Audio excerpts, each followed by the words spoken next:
This all happened 28 years ago, when I was only 8 years old. My mother and father would often take me to visit my grandparents for Halloween. My aunt lived 2 houses down from my grandparents, and I would go trick or treating with my cousins. Between my grandparents' place and my aunt's place, there was an old house. We always skipped it when we went trick or treating on Halloween night because the woman who lived there gave us all the creeps. She was a very big woman, over 6 feet tall, and she wore chains around her neck and wore heavy boots. There was obviously something wrong with her.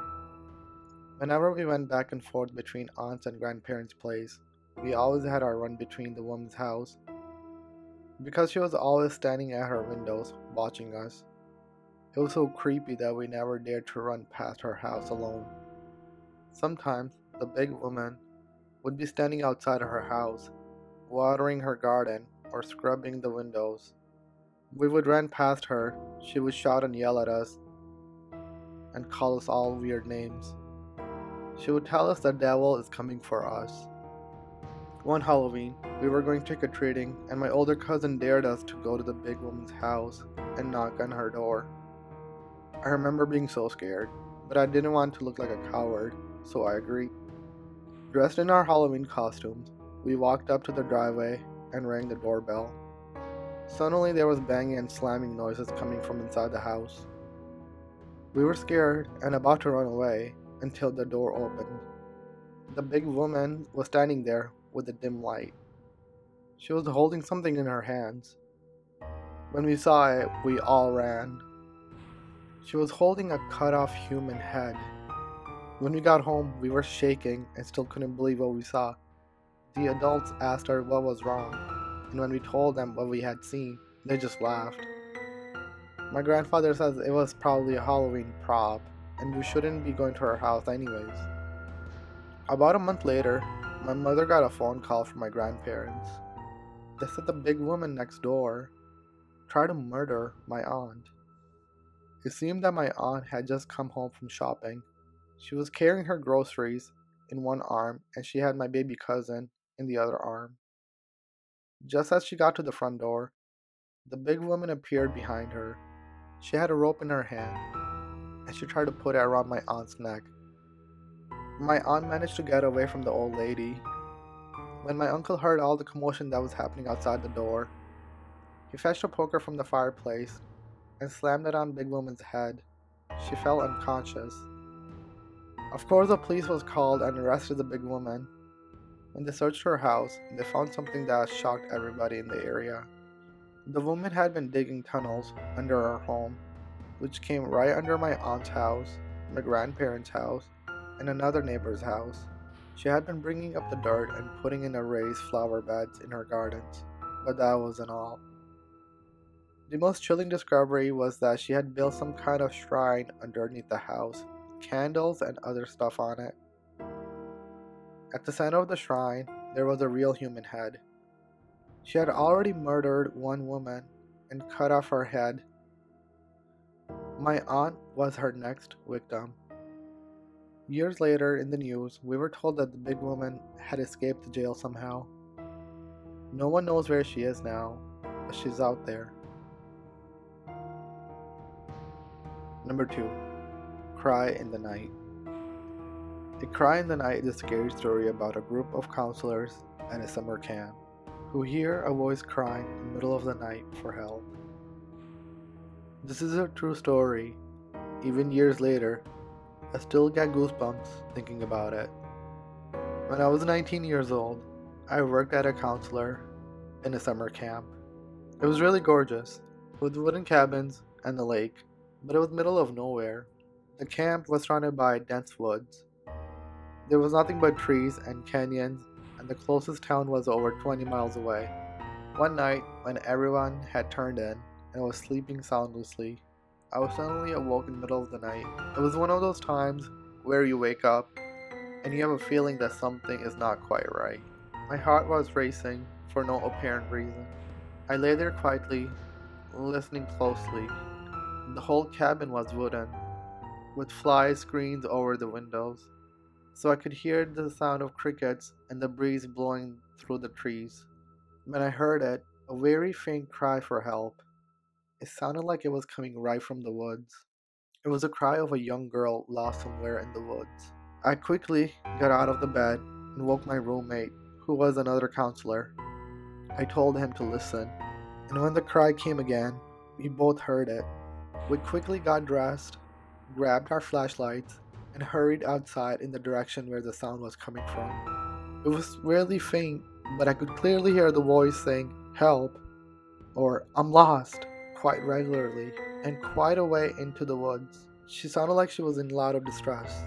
The quicker we found her, the better, so we can get her back to the camp safely.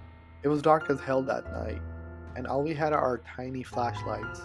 The girl was out there in the pitch black, with no way of seeing at all. The boys' cabins were on one side of the lake, and the girls' was on the other. On the way, we ran into a female counselor. She had heard the cries too from her side of the camp. All three of us headed to the woods together, shining our torches left and right, calling out for the lost girl.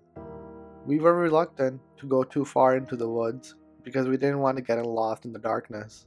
It sounded like she was only a few feet away, and we could hear her saying, "I'm scared, where am I?" in a low voice. We kept trying to reassure her, and just when we felt we were right beside her, she would suddenly go silent. "We're here, where are you?" we called out, but there was no answer. Then in distance, we heard her crying again. Started going toward the sound of her cries, and just when we felt we were right on top of her again, she went silent. We called out to her. We waited for her to reply, but nothing. Then, even farther away, we heard her cry again, "Help! Why can't you help me?" Something didn't feel right. We all looked at each other without a word. We decided to head back to the camp.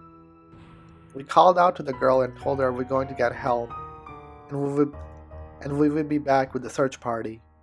We could still hear her faint whimpers and crying sounds from her, so we told her to sit tight and we'll be back soon. All three of us sprinted back to the camp and rang the big bell at the office to alert the whole camp there was an emergency. The camp manager switched on the floodlight, and we all met in a quad for the roll call and head count. They started by calling the names of counselors. We were all present. And then they called the name of the campers. All of the kids were present. No one was missing. They went through the roll twice. Every single person that was meant to be at the camp was checked off and present. But what about the voice of the girl? The camp manager and the other counselors thought it was false alarm and said it was probably something that we just heard. It was our own echoes of our own voices. They dismissed everyone and sent us back to bed. The three of us knew what we had heard, and also it wasn't an echo. It was creepy as hell.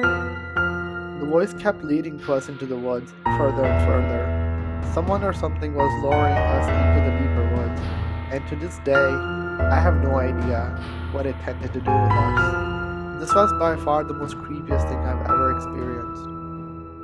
Myself and the female counselor believed it was something paranormal, but neither of us could explain it. The counselor, who was my roommate, refused to talk about it. He just wanted to convince himself that it didn't happen. Number 3. Video chat. Video chat is a spooky story about a teenage boy who meets a strange girl on the chat room. One day when I got home from school, I found a note from my parents saying that they had gone out for the night and wouldn't be back until late. I didn't have a lot of homework to do, so I went to my bedroom and opened my laptop. After browsing the internet for a few minutes, I got bored and started looking for a video chat room. Clicking through all the weirdos and time wasters, I tried to find someone I could have had decent conversation with. Just when I was about to give up, I clicked the button and saw this cute girl appear on the screen. She looked like she had been crying, and she had her hand over her mouth, as if she was trying to keep herself from making any noise. Looking closer, I could see fear in her eyes. She started typing. Please help me. Me. What's happening? Call the police. What? Why? Her.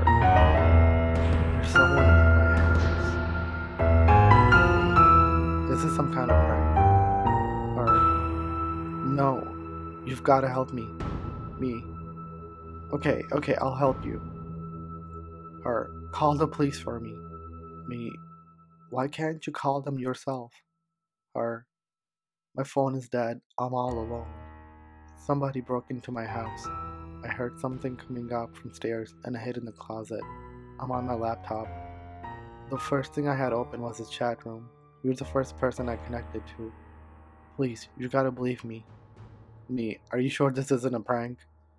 Or, I'm deadly serious. I didn't know what to do. I thought, but if the girl really needed any help, I couldn't just ignore her. I decided that there was nothing else to do. I had to call the police. Back to chat. Me. Okay, I'll call the police for you. Just give me your name and address. Her. My name is Linda. My address is. While she was typing, I was already on 911 service call. When I saw her address that she had typed, the phone slipped from my fingers and smashed on the floor. It was my address. I felt a chill run down my spine. I sat there staring at her image in the webcam. Her eyes were pleading with me, begging me to help. Tears were flowing down her cheeks. Slowly, I turned my head and stared at my bedroom closet. My heart was beating fast.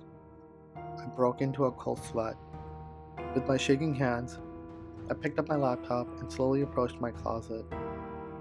The floorboards were creaked under my feet. In the video chat, I could see the girl suddenly flinch as she heard something. She covered her mouth, shivering with fear. I reached out with my left hand and grasped the handle of the closet door. The girl was still in the video chat, shaking and silently sobbing. Clutching the handle tightly, in one quick move, I pulled the closet door open.